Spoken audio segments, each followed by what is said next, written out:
ناصر کاظمی کا اصل نام سید ناصر رضا تھا۔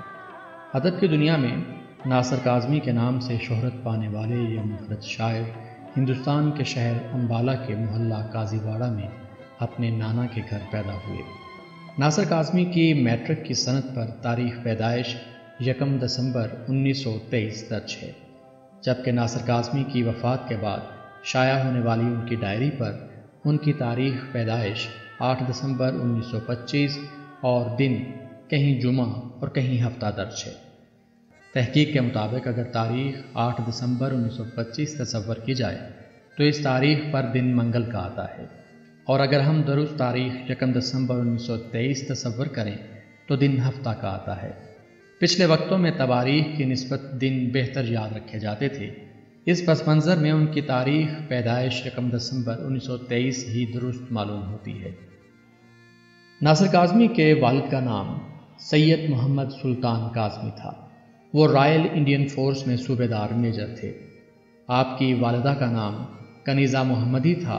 وہ مشن گرلز اسکول امبالہ میں معلمہ تھیں۔ وہ شعر و شاعری کا نفیس ذوق رکھتی تھیں۔ ناصر کا شاعری کی طرف رجحان بھی ان کی والدہ کی پرورش کے سبب ہی فروغ پایا۔ اردو اور فارسی کا بنیادی علم گھر سے ہی حاصل کیا۔ تحصیل علم کے لیے کئی اداروں کا رخ کیا اور national high school Peshawar, D B middle school Dagshai, مسلم high school Ambala, Islamia college Lahore اور گورنمنٹ کالج لاہور جیسے اداروں سے تعلیم حاصل کی۔ ناصر کاظمی بچپن میں خاصے شرارتی تھے۔ اسکول سے بھاگ کر باغ سے آم توڑنا، کھلونے توڑ دینا اور اس طرح کی بہت سی شرارتوں پر ابا سے کئی بار مار بھی کھائی۔ فطرت کے حسن کے بچپن سے ہی دل دادا تھے۔ اکثر و بیشتر شام کے وقت شہر کے باغ کا رخ کرتے۔ کبوتر پالنے کا شوق بھی بچپن سے تھا۔ ان کے پاس کبوتروں کی کئی اقسام موجود ہوتی۔ کبوتروں کے متعلق وہ غیر معمولی معلومات رکھتے تھے۔ وہ کبوتر جن سے انہیں بے حد انسیت تھی، ہجرت کے وقت پاکستان آتے ہوئے امبالہ کے رئیس بابا سنت سنگھ کو دے آئے۔ لاہور کے علاقے کرشن نگر میں قیام پذیر ہوئے تو ایک بار پھر سے کبوتروں کو جمع کر لیا۔ کبوتروں سے اپنی عقیدت کا سبب بتاتے ہوئے وہ کہتے تھے، یہ غازی کبوتر ہیں جنہوں نے امام مظلوم کی شہادت کی خبر ان کے لہو سے اپنے پروں کو تر کر کے دور دور تک پہنچائی تھی۔ تاریخ صرف انسان نے کاغذوں پر محفوظ نہیں کی، پرندوں اور جانوروں کے سینوں میں بھی رقم ہے، صرف پڑھنے والی آنکھ چاہیے۔ ناصر کاظمی کا حافظہ بھی بلا کا تھا۔ بچپن کے تمام اساتذہ اور دوستوں کے نام اور ان کے ساتھ بیتی خوبصورت یادیں سب یاد تھیں۔ ریل گاڑی کی آواز ناصر کاظمی کے لیے ہمیشہ پرکشش رہی۔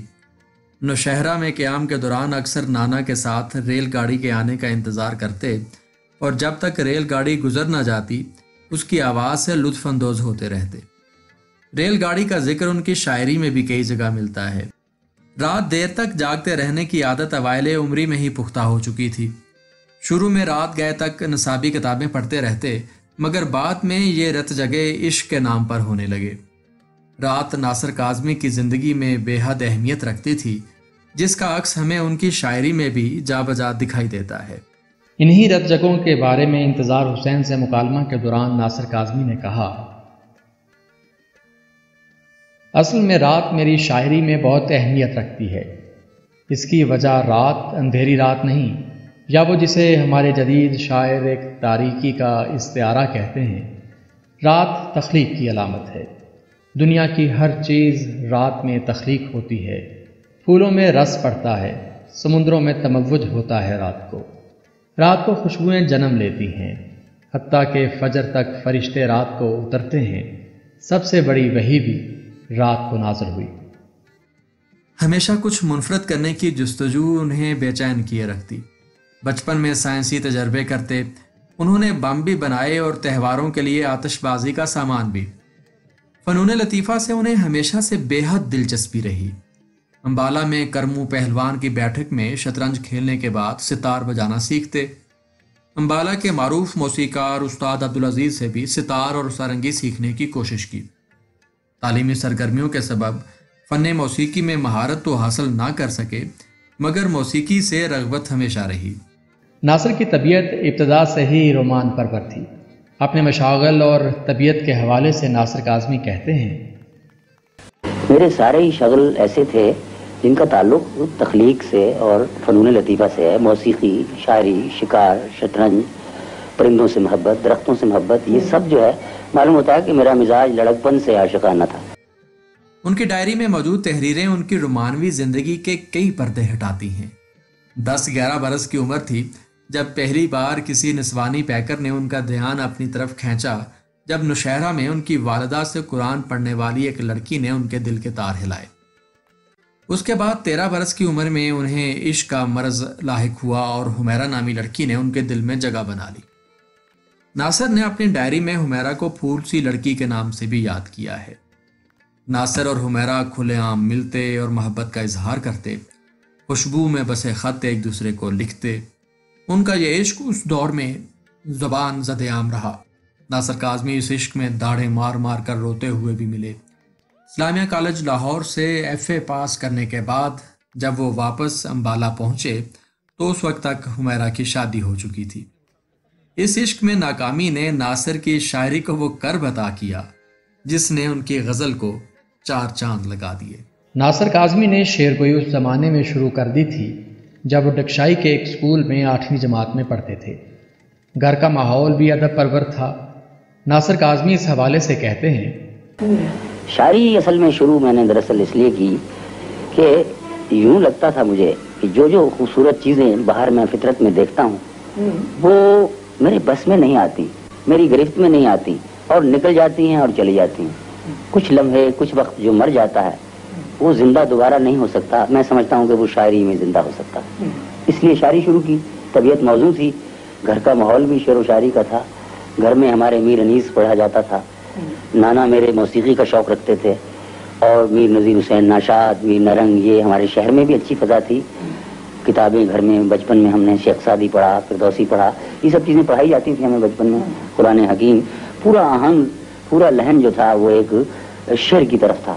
پھر ایک اور بات ہے جو سب سے مجھے اہم نظر آتی ہے، جب میں نے پہلا شعر کہا مجھے یاد نہیں مگر یوں لگتا ہے یہ شعر تھا میرا پہلا شاعر کہ قبول ہے جنہیں غم بھی تیری خوشی کے لیے، وہ جی رہے ہیں حقیقت میں زندگی کے لیے۔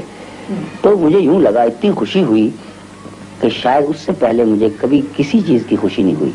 اگر مجھے شعر کے علاوہ اتنی خوشی کسی اور کام میں ہوتی تو میں شاعری نہ کرتا۔ ناصر کاظمی نے شروع میں نظمیں لکھی مگر جلد ہی غزل لکھنے پر طبیعت رواں ہو گئی۔ حفیظ ہوشیار پوری سے شاعری میں اصلاح بھی لی۔ مشاعروں میں ترنم کے ساتھ کلام سناتے اور مشاعرہ لوٹ لیتے۔ ایک وقت آیا کہ انہوں نے ترنم کے ساتھ مشاعروں میں کلام سنانا ترک کر دیا اور تحت اللفظ ہی شعر پڑھتے۔ اس انداز میں بھی مشاعروں میں ان کی ادائیگی اور شاعری کمال ہوتی۔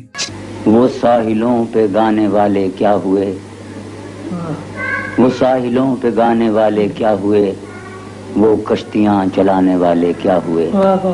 لاہور میں حصول تعلیم کی خاطر قیام کے دوران ناصر نے آزادی کی تحریک کو بہت قریب سے دیکھا۔ انگریز سامراج اور ہندوؤں کے تعصب نے ان کی سوچ میں ہیجان برپا کر دیا۔ انہی دنوں ناصر نے بم بنا کر اس ذہنی بے چینی کا اظہار بھی کیا۔ ایک بم تو قبرستان میں پھٹا اور دوسرا بم کمشنر ہاؤس کے قریب پھینکا مگر پھٹ نہ سکا۔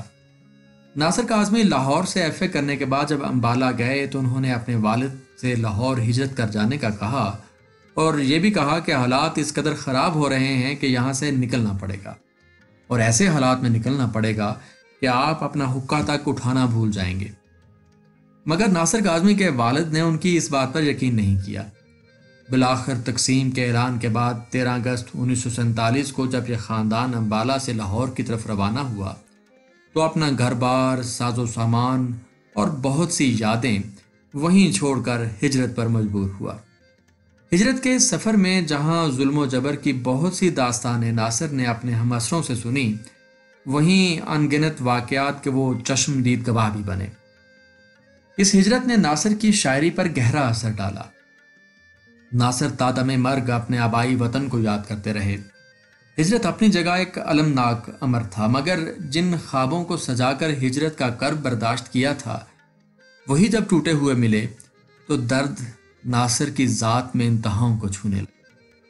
اس کا اظہار ان کی شاعری میں جا بجا ملتا ہے۔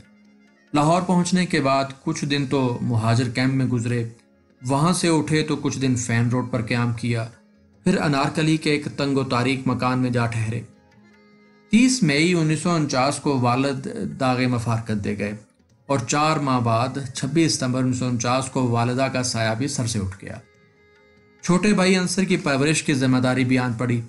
ہجرت کے دکھ، والدین کی جدائی، بے روزگاری اور غربت نے ناصر کاظمی کو دکھوں کے انبوہ میں لا کھڑا کیا۔ گورنمنٹ کالج لاہور میں BA کی جماعت میں داخلہ بھی لیا، مگر اس نئی تعلیمی سرگرمی کو ادھورا چھوڑ دیا۔ جس دھوپ کی دل میں ٹھنڈک تھی وہ دھوپ اسی کے ساتھ گئی، ان جلتی بلتی گلیوں میں، ان جلتی بلتی گلیوں میں، اب خاک اڑاؤں کس کے لیے۔ بے روزگاری سے تنگ آ کر ناصر کاظمی نے 1951 میں ایک ادبی رسالہ اوراق نو کے نام سے شروع کیا۔ یہ رسالہ زیادہ دیر تک نہ چل سکا اور 1955 میں بند ہو گیا۔ معروف ادبی رسالے ہمایوں میں 1952 سے 1957 تک ادارت کی ذمہ داریاں بھی سنبھالی۔ یہ رسالہ بھی بند ہو گیا۔ ہوئے ذکر کرتے کہ ہمایوں کے بارے میں علامہ اقبال کہتے تھے کہ اسے کوئی شیر شاہ بھی زک نہیں پہنچا سکتا، اور دیکھیں یہ رسالہ میرے ہاتھوں بند ہوا۔ ہمایوں کے بعد ناصر کاظمی نے انتظار حسین کے ساتھ مل کر 1957 میں خیال کے نام سے ادبی رسالہ نکالا، مگر شومی قسمت یہ تجربہ بھی ناکامی سے دوچار ہوا۔ اسی دوران ناصر کاظمی کا نکاح 7 جولائی 1952 کی صبح منٹ گمری میں اپنی خالہ زاد شفیقہ بیگم سے ہوا، جن سے ان کے 2 بیٹے باسر کاظمی اور حسن کاظمی پیدا ہوئے۔ شفیقہ بیگم بردبار اور صابر خاتون تھیں۔ ناصر کاظمی کے مالی حالات اس قدر ابتر ہوئے کہ گھر میں موجود زیور تک بیچنا پڑا۔ اسی دوران انہوں نے مختلف اداروں میں ملازمتیں بھی اختیار کی۔ 10 اپریل 1958 سے 22 دسمبر 1958 تک محکمہ سماجی بہبود میں لائزان افیسر رہے۔ 1 جنوری 1959 سے 31 جولائی 1964 تک ولیج ایڈ محکمہ میں ہم لوگ کے نائب مدیر اور اسسٹنٹ پبلسٹی آفیسر کی خدمات سر انجام دی۔ 1 جولائی 1946 کو حفیظ ہوشیار پوری کی کوشش سے ناصر کاظمی کو ریڈیو پاکستان میں 500 روپے ماہانہ پر اسکرپٹ رائٹر کی ملازمت مل گئی، اور یوں اسی سال 1 اگست سے انہوں نے ریڈیو پاکستان کے ساتھ ملازمت کا آغاز کیا اور تا دم مرگ اسی ادارے کے ساتھ جڑے رہے۔ وفات سے پہلے ناصر نے جو آخری تنخواہ وصول کی وہ 670 روپے تھی۔ یہ مالی ناکامیاں اپنی جگہ، مگر ناصر کاظمی ادبی دنیا میں ایک قدآور شاعر کی حیثیت سے اپنی پہچان بنا چکے تھے۔ اپنے عہد کے بڑے ادیبوں میں، جن میں انتظار حسین، احمد مشتاق، حنیف رامے، سجاد باقر رضوی، مظفر علی سید، اے حمید، اسلم انصاری، انوار انجم، جیلانی کامران، شہرت بخاری، عابد علی عابد، ڈاکٹر دین محمد تاثیر، حفیظ جالندری، احمد ندیم قاسمی، حسن عسکری اور اختر شیرانی شامل تھے۔ ناصر مقبولیت کی سند حاصل کر چکے تھے۔ ایسے ہی ایک تانگے والے کا قصہ ناصر کاظمی یوں سناتے ہیں۔ ابھی پرسوں مجھے اسپتال میں ٹیکسی والوں کا ایک وفد ملنے آیا، کہنے لگا صاحب اخبار میں پڑھا ہے آپ کو طبی امداد کی کچھ کمی ہے، کچھ دقت ہے، تو یہ لیجئے ہم کچھ اکٹھا کر کے لائے ہیں۔ میں نے کہا نہیں۔ تو اسی طرح سے تمہیں یاد ہے کہ مجھے بڑی خوشی ہوتی تھی، ایک تانگے والا مرحوم میرے ٹھیک مر گیا بابا، اس سے میری دوستی کی بنیاد ہی یہی تھی کہ میں نے ایک دن بارش ہو رہی اس سے کہا تانگا کہ بھائی چلو گے گھر میرے کرشن نگر؟ اس نے کہا کہ کیوں صاحب؟ میں نے کہا بھائی لے چلو۔ کہنے کا میں نے بڑی بڑی سواریوں کو انکار کیا، اس بارش میں، اس برکھا میں کون جائے گا؟ تو میں نے کہا بھائی میں شعر کہتا ہوں۔ کہنے کا کوئی شعر سناؤ۔ تو جب میں نے یہ شعر سنایا کہ واقعہ یہ ہے کہ بدنام ہوئے، بات اتنی تھی کہ آنسو نکلا، تو وہ بڈھا بارش میں بھیگتا بھیگتا ٹانگے سے اچھل پڑا۔ کہنے کا بھائی لونڈے تیرا یہ شعر ہے، آپ بیٹھ ٹانگے میں اور ساری عمر مفت لے جاؤں گا، اور تا دم آخر وہ مجھے لے جاتا رہا۔ ناصر کاظمی کا پہلا شعری مجموعہ برگ نئے 1952 میں شائع ہوا۔ ان کی وفات کے بعد ان کے بیٹوں نے ان کے دیگر شعری مجموعے شائع کروائے، جن میں غزلوں کا مجموعہ دیوان 1972، غزلوں کا ایک اور مجموعہ پہلی بارش 1978، نظموں کا مجموعہ نشاط خواب 1977، منظوم ڈرامہ سرخی چھایا 1981 میں شائع ہوئے۔ خشک چشمے کے کنارے کے نام سے ان کے نثر پارے 1990 میں شائع ہوئے۔ فروری 71 میں ناصر کاظمی کو خون کی الٹیوں کے بعد معدے کے کینسر میں مبتلا ہونے کا انکشاف ہوا۔ علاج معالجہ کی غرض سے آپ میو ہسپتال میں داخل رہے۔ 1 مارچ 1972 کی شب رت جگہ کاٹنے والے اردو غزل کے اس عظیم شاعر نے اپنی زندگی کی آخری رات جاگ کر گزاری اور اگلی صبح 5:30 بجے کے قریب اپنے بیٹوں باسر کاظمی اور حسن کاظمی کو گلے لگانے کے بعد اپنے عزیز بھائی انصر کاظمی اور شریکہ حیات شفیقہ کاظمی کا ہاتھ تھامے اس دنیا سے رخصت ہو گئے۔